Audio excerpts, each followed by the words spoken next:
First I shot the two running at me, and then the third, I must have scared the crap out of him because he started singing some kind of high-pitched opera thing. Oh, it gave me the shivers. So I shot him too. Man, that was weird. It was easier than shooting deer. I just shot him. So there I am, out in this field, with 3 dead aliens and an alien spaceship. And I'm trying to figure out what to do next. And then it hits me. I gotta hide this.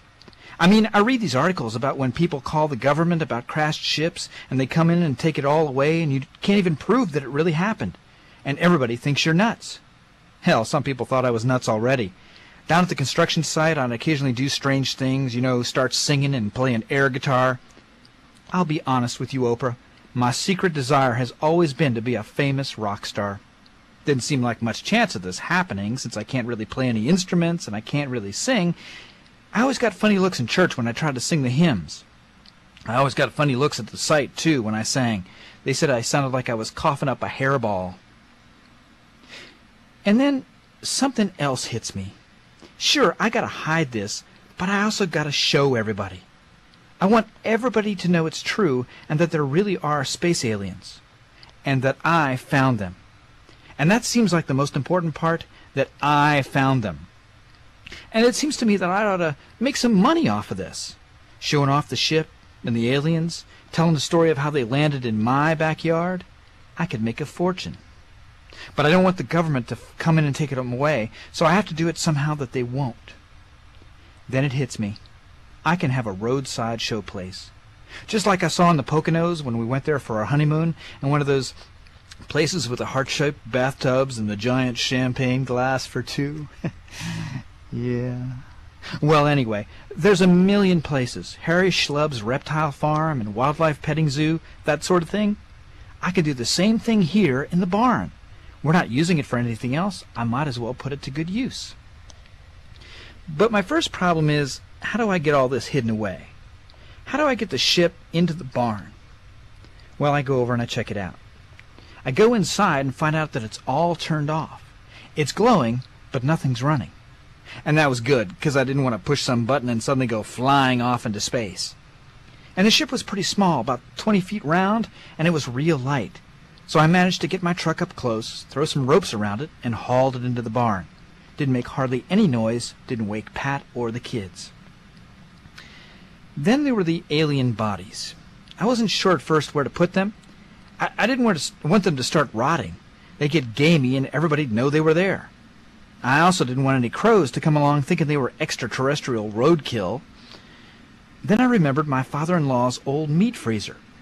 We didn't buy that much meat, so we didn't use it, but now seemed like a good time to turn it on. So I started it up and got the 3 bodies, which were all small enough to fit in the freezer. And then I went to bed. I decided not to tell my wife about it just yet. I wanted it to be a big surprise.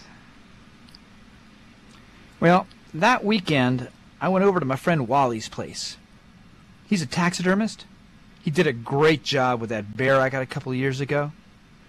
I told him I had a plan to make lots of money, and I'd cut him in if he'd help me. Of course, he didn't believe me at first.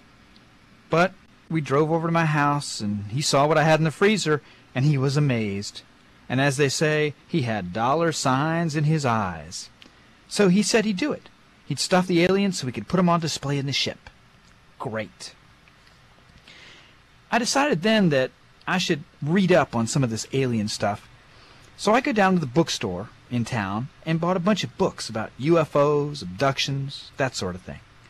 Boy, was my wife surprised. I don't really read much, just the Sports Illustrated football preview and the swimsuit issue. But here I come home with all these books. And then she sees what they're about and starts asking why these books. I guess she figures I've seen something, but I don't want to tell her. And I figure that now's the time to show her. They say you shouldn't have any secrets in a marriage, and we never had any before. Well, at least I never did. So I take her out to the barn and show her the ship and the freezer full of aliens, and I tell her my idea about the roadside museum. That's what I decided to call it, the Alien Museum. I'd have billboards up and down the highway that say, "Aliens, 10 miles, turn left." There'd be one every couple of miles. "Aliens, 3 miles, turn left." until you got to the one that says, "You missed the aliens, turn back!" Well, Pat is not that excited. She doesn't believe me at first, but then I take her inside the ship. Since I never figured out how to open or close the door, it's still open from the other night. And she looks at it all and realizes I'm telling the truth. And then she gets worried. Not about the government coming in and taking it, or somebody else coming in and finding it. She's worried about the kids. What if they come in here and start playing in it, and suddenly the door shuts and they're stuck in it, and we can't get them out?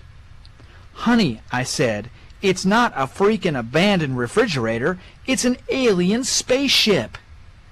She won't listen. She makes me get a huge padlock and lock up the barn, which is a good idea anyway, since I don't want just anybody wandering around in there. So I agree to keep the kids out and keep it locked, and she seems fine about that. So then I start reading these books I got, and I start learning all about how alien ships have crashed on the Earth before, and how the government took the bodies, and one live alien, to their secret bases, and how they're using the ships to, what's it called? Reverse engineer the technology from the old ships to create new ships. That's how they made the stealth bomber. The engine's from the alien ships. That's why you can't hear it coming. And all kinds of stuff like that. And then I got to thinking that all this stuff I read about aliens and flying saucers must be true. 'Cause I got a saucer in my barn. And something else I realized. I read that the government is trying to cover up all the stuff about UFOs and aliens, but at the same time they are starting to leak some of the technology and other stuff to people so we won't be shocked when they finally prove that the aliens are real. And I took another look at the uniforms my aliens are wearing, and I suddenly remembered why the clothes and helmets seem so familiar. Here, look, I've got the first stuffed alien right back here.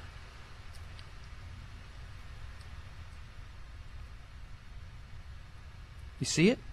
They look just like the clothes and helmets that bicycle riders wear. This is just part of the stuff that they're leaking to us. Well, things start to get a little crazy now. I'm spending lots of time thinking about my alien museum and fixing up the barn to get it ready. Wally brings over the first stuffed alien, and it looks great. I love what he did with the eyes. And we start thinking about signs and displays and souvenirs. That's where the real money is. I visited the aliens. T-shirts, caps, mugs, key rings, bumper stickers, everything. I start ordering all this stuff, thinking Pat won't mind, since we're going to be rich real soon.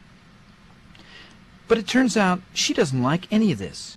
She's not sure I should have killed the aliens. She's not sure putting them on display like a snake farm is a good idea.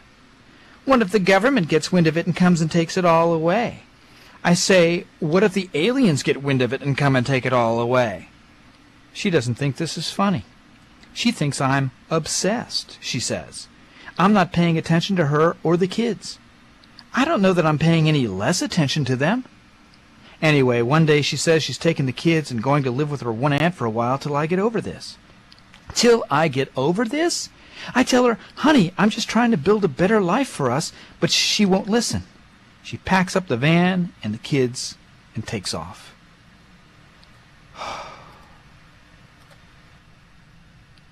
I just can't believe she left me, Oprah.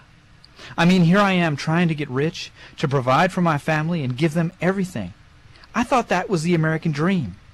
Isn't that the American dream? Oh, but she'll be back. Yes, she'll be back. When she sees the success I make of the Alien Museum and how everybody respects me for what I've done and all the money I've got, she'll change her mind. She'll come back and bring the kids, and things will be the same as they were before. Well, except for the alien ship in the barn and the money in my pocket. Oh, yes, we open next weekend, Oprah. Got the newspapers and the TV stations coming out for it. Sure, I had to quit my job to devote full time to this thing. Spent all my life savings, readying the barn, remodeling it, buying the T-shirts and the mugs and the whatnot. But it's ready. We are going to make a big splash. No, thank you, Oprah. I was glad to come on and tell my story to the world.